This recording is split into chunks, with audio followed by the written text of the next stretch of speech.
A gente sabe que adaptar um game pra um filme live action, uma série de TV ou até mesmo uma série animada é uma tarefa bem desafiadora. Não à toa a gente só tá começando a ver boas adaptações de videogame pra cinema e pra TV agora a partir de 2019. Porém, existe uma empresinha chamada Netflix que adora produzir adaptações de videogame. De vez em quando ela acerta, como é o caso do anime do Cyberpunk e a famosíssima série do Arcane, mas na maioria dos casos ela acaba criando bombas inacreditáveis que fazem você realmente se questionar por que caramba a Netflix gastou dinheiro produzindo uma porcaria dessa. É inacreditável.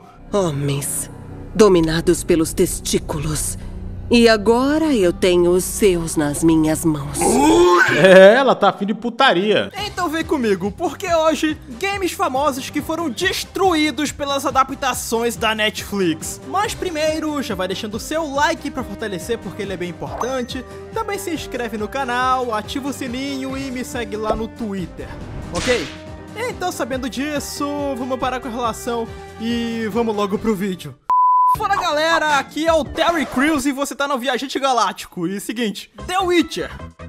Olha só, eu sei que The Witcher na verdade é uma série de livros, só que vamos ser sinceros, foram os games que popularizaram esse universo pro grande público. E o único motivo da Netflix ter produzido essa série foi graças ao sucesso colossal que o jogo The Witcher 3 fez na última década. Então sim, é um caso que dá pra encaixar nesse vídeo. Sem falar que o vídeo é meu e eu coloco quem eu quiser aqui.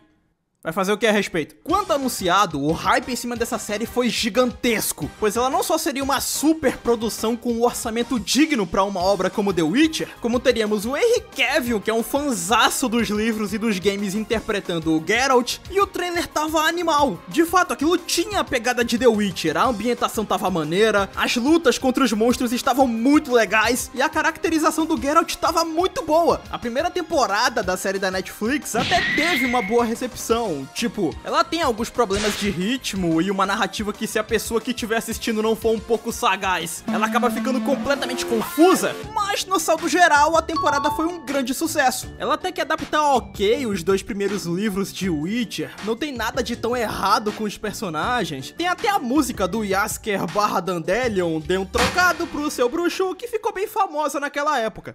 A primeira temporada é um 6,5 bem tranquilo. Poderia ter sido bem melhor, mas dá pra assistir numa boa, não tem nada de ofensivo. Só que as coisas começaram a engrossar de fato a partir da desastrosa segunda temporada, que na minha opinião foi o que matou a série do The Witcher e que escancarou pro público não só os principais problemas narrativos do live action, como as tretas que rolaram nos bastidores também e que aparentemente foram bem intensas. Seguinte, segundo o que foi informado pela produção, a base narrativa da série live action do The Witcher supostamente são os livros, já que a própria showrunner da série, a Lauren Hissrich, vivia dizendo que o live action do bruxo seria uma tradução direta das páginas dos livros. Ela vivia falando que amava os livros, era muito fã dos games, o criador de The Witcher era um baita amigo dela. Ela falou que os fãs, tanto dos games quanto dos livros, iriam amar a série do The Witcher. E aí a segunda temporada chegou. E foi aí que a gente descobriu que essa mulher, na verdade, era uma mentirosa do caralho.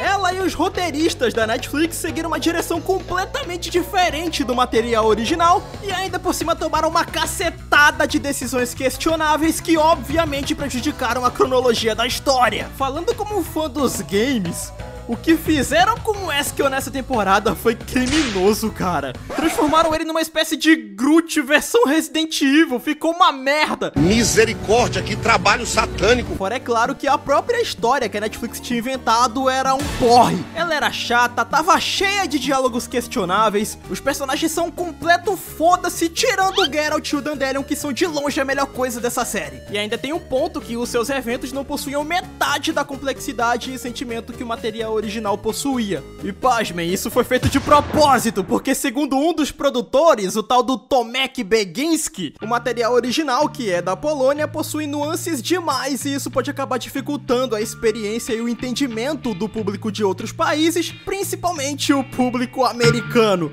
Resumindo, ele literalmente falou que o roteiro original foi piorado de propósito porque o público é burro.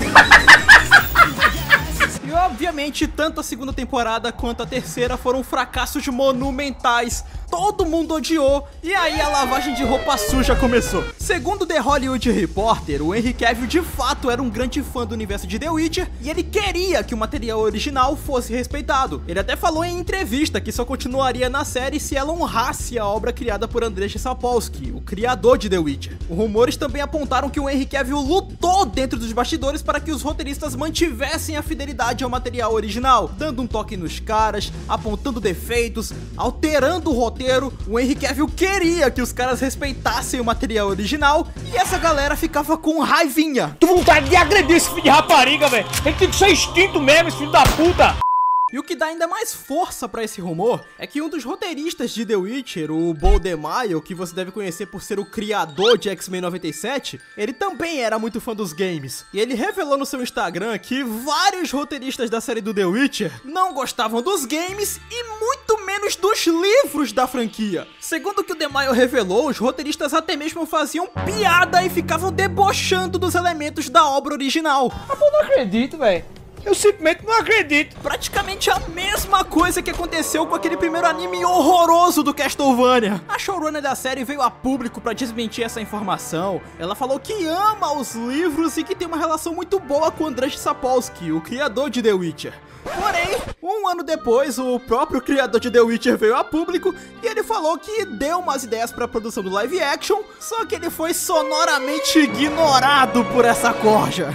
But no, maybe I gave them some ideas, but they never listened to me. They never listened. But it's normal. It's normal. Who's this? It's a writer. There's nobody. Eu mato ele! Eu mato ele! Ele tem que morrer!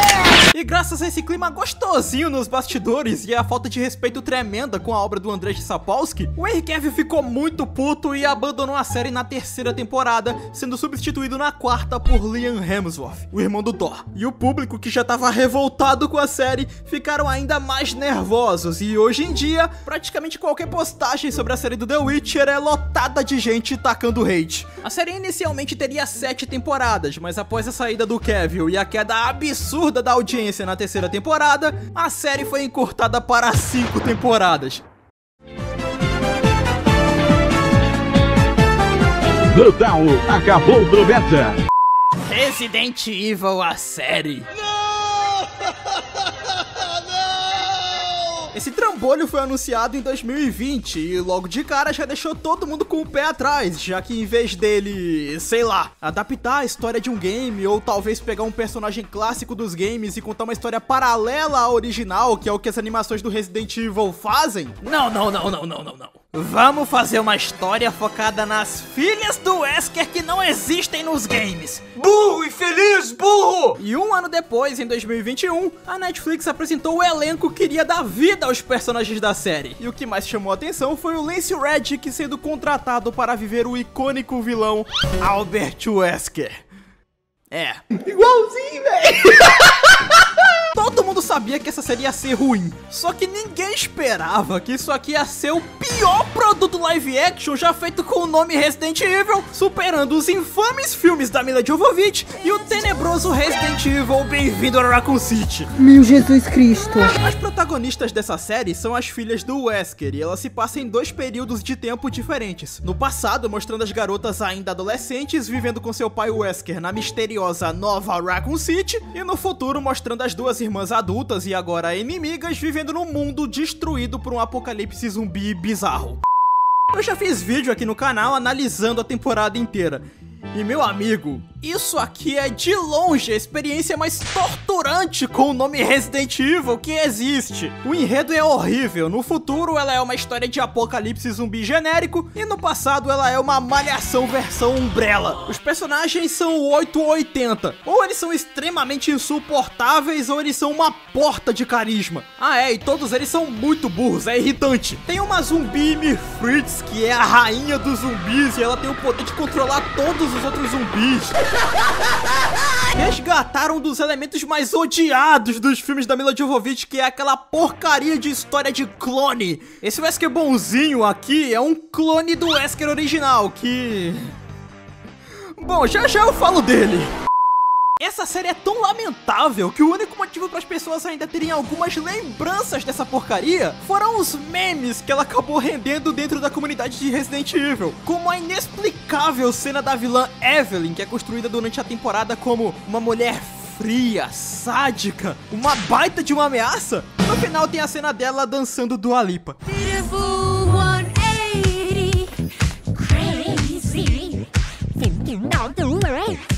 Para, porra, para! Eu não faço ideia do que passou na cabeça da Netflix pra ter criado uma cena maldita dessa.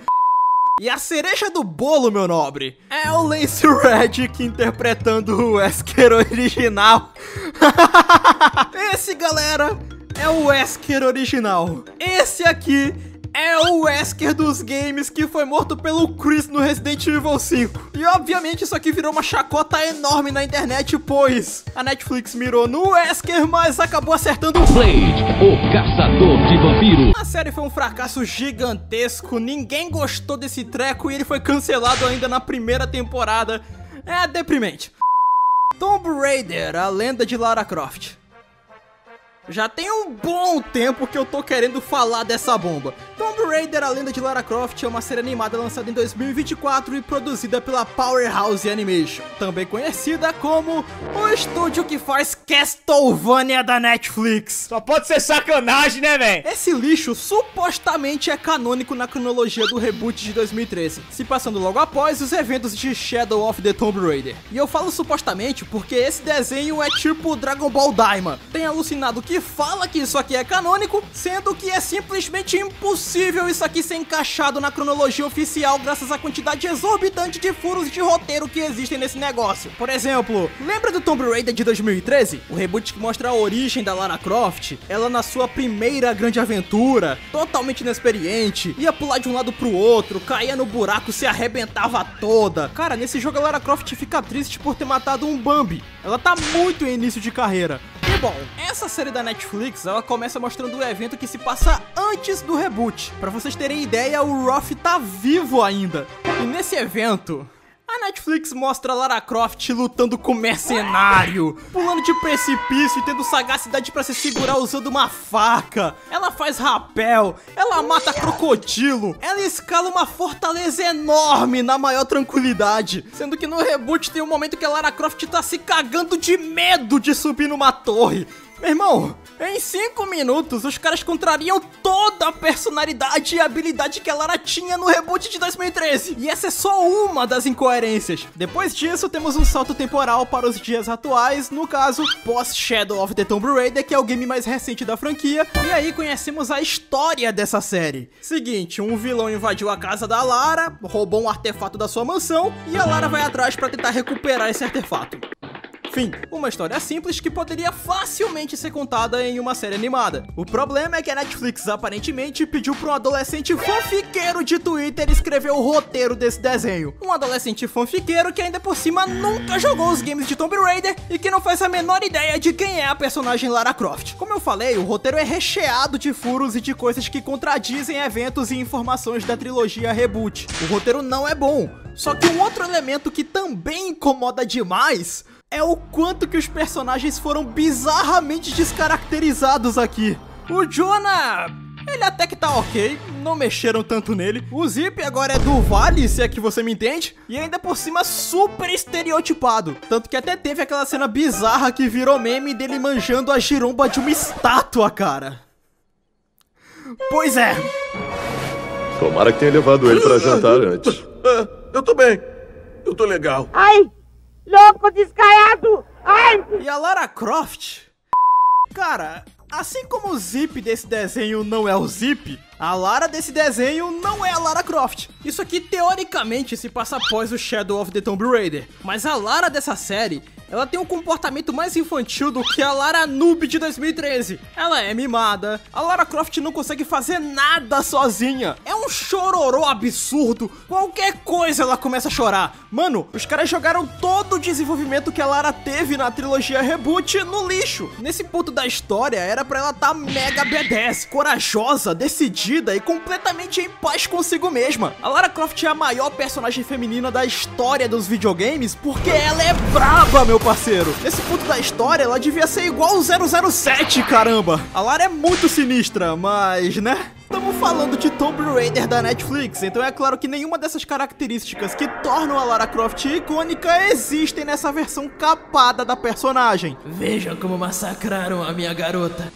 E visualmente falando, o que ela não tem de peito, ela tem de braço. A mulher é praticamente um armário. Se pá, nem a Rhea Ripley tem um bração desse tamanho. Exala o suco, fake Mary. O desenho foi massacrado por todo mundo, mas assim como aconteceu com Velma, com Castlevania Noturno e Devil May Cry, isso aqui já tinha uma segunda temporada prevista por contrato, então é praticamente certo que depois da segunda temporada o desenho vai ser cancelado e cair no limbo do esquecimento, que é onde ele merece estar. Lixovania Noturno. Castlevania, com muitas aspas, Noturno, é uma sequência do primeiro anime de 2017 que já era um completo lixo. A Netflix pegou a história fodástica do Castlevania 3 e entregou essa aberração que tá aqui na nossa frente. E essa bomba acabou gerando um filhinho, Castlevania Noturno, que supostamente adapta ao Castlevania Round of Blood, que é um dos games mais queridos da franquia. Eu digo supostamente adapta porque... na verdade, ele não adapta porcaria nenhuma. Ele pegou a história de Round of Blood, a cidade, os vilões, os eventos, jogou tudo no lixo e inventou uma história ridícula, mal escrita e que não tem nada a ver com a porcaria do Castlevania. Basicamente, a história de Castlevania consiste na Igreja Católica, junto com seus aliados, organizações e guerreiros, enfrentando Drácula, que literalmente é o diabo desse universo, junto com seus lacaios. Tudo isso num clima sombrio, teatral, com diálogos extremamente elegantes e uma atmosfera 100% gótica. Isso é Castlevania. Enquanto que o incrível e sensacional Castlevania Noturno, produzido pela Netflix, nós temos deuses da África versus deuses do Egito. Mas que caralho! Cara, isso é tão absurdo quanto tu tá assistindo Dragon Ball e aí do nada apareceu o Zeus tacando um raio na cabeça do Goku. Dos personagens dos games, todos eles foram destruídos! Richter, que é um dos Belmonts mais brabos da história, o meu favorito da franquia, ele virou um fracote que apanha de todo mundo, ele não sabe caçar um coelho, ele foge de inimigo. Richter é um merda onde a única função que ele tem na série é ser humilhado. Brutal! Kitsube pro beta! A Net foi Netflixada. Inclusive ela é a protagonista da série, e não o Richter e a Maria como no game. Just Belmont é um velho broxa, e a que mais foi destruída foi a Maria, que deixou de ser uma garotinha fofa e inocente pra se tornar uma militante de Twitter, líder de revolução, e que literalmente invoca demônios do inferno para matar seus inimigos. Que bagulho ruim, mano. Meu Deus do céu, velho. Eu não vou dar mais informações sobre esse anime, pois aqui no canal já temos 2 vídeos destrinchando cada uma das temporadas de Castlevania Noturno. Então se vocês quiserem saber mais detalhes sobre essa aberração, os vídeos estarão aqui em cima no card pra vocês verem depois.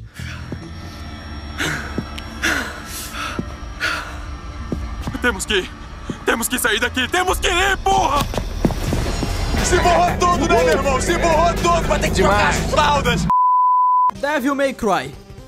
O último e mais recente game a ser obliterado pela Netflix foi o game do nosso querido caçador de demônios, Dante. E uma coisa que eu não mencionei enquanto eu falava de Castlevania é que tanto o primeiro anime quanto o Castlevania Noturno e o anime do Devil May Cry, todos os 3 foram produzidos por um indivíduo chamado Adi Shankar. E ele adora sair por aí pagando de nerd, fã de videogames, otaku, sendo que na realidade ele é só um tremendo de um mentiroso que usa dessas falácias pra tentar vender as animações horrorosas que ele produz. No primeiro anime do Castlevania, ele dividiu a culpa com o Warren Ellis. Pra falar a verdade, o Warren Ellis saiu como o principal culpado dessa situação, e com razão, ele é um cuzão. Em Castlevania Noturno, ele dividiu a culpa com um sujeito chamado Clive Bradley, enquanto que em Devil May Cry, a culpa é 100% dele. Foi o Adi Shankar que produziu esse negócio, foi ele que escreveu o roteiro e ele que enganou todo mundo, falando que a animação ia ser 100% fiel aos games, a essência do material original iria ser mantida, os personagens estão idênticos à contraparte original. Basicamente, ele falou exatamente tudo que os fãs de Devil May Cry tanto queriam escutar. E o resultado final é que ele entregou um anime tão horroroso quanto os outros animes do Castlevania. Literalmente a farinha do mesmo saco. Ah, mas que decepção! Você me traiu, cara. Você me enganou. Calma. O Adi-Shankar pegou a história de Devil May Cry, que em um mega resumo é o Dante investigando e resolvendo casos no seu trabalho como um caçador de demônios de aluguel junto com a sua equipe. O Adi-Shankar pegou isso, jogou no lixo e inventou uma história de que, na verdade, os demônios de Devil May Cry são bonzinhos. Eles são pobres criaturas oprimidas e refugiadas que querem apenas um lar. E o grande vilão, na verdade, é os Estados Unidos, que não querem deixar que demônios vivam no nosso planeta. Com os personagens eu nem preciso falar nada porque simplesmente virou meme. O Dante, um dos protagonistas mais poderosos da história dos videogames, ao lado da Bayonetta e do Asura, ele apanha de todo mundo, ele é derrotado por seringas, armas de choque, tiros, ele é congelado, a Lady prende ele dentro de um camburão, cara! O Adi-Shankar fez o Dante ficar preso dentro de um camburão de polícia! Meu Deus, o que eu vou fazer da minha vida aqui? Enquanto o Betinho do Dante apanha até mesmo pro ar do inferno. Eu não tô zoando. Mas que cara fraco. A Lady acabou virando a protagonista. A Lady espanca todo mundo, ela mata todos os demônios, ela vive humilhando o Dante e ela é chata pra caramba. O Adi-Shankar transformou a Lady em uma adulta que se comporta como um pirralho de 13 anos que não consegue falar uma frase sem meter 800 palavrões no meio. O negócio é tão patético que a Lady do Adi-Shankar virou meme. Demôniozinho, filho de uma p***. Isso é maldade pra caralho. Pra mim, ele não fez mais do que a p*** da obrigação dele. O c*** tá desaparecido mesmo com a m***. Não, eu sinceramente eu não tô acreditando nisso não, que eu tô vendo não. E não satisfeito em cagar na história desse universo, na atmosfera, no Dante, no Sparda, que é tratado como um Zé Ruela nessa série, na Lady, o cara ainda cagou no Virgil, transformando ele num capanga que serve mundos por vontade própria. Meu Deus. Virgil servindo alguém por vontade própria. Esse anime é uma merda gigante. Ele é ofensivo e se vocês quiserem uma review bem mais detalhada e aprofundada, também tem um vídeo só falando dessa bomba aqui no canal. Os Sapiens e seus exércitos não têm noção da tempestade que está por vir. Eu sou a tempestade. Nossa, velho!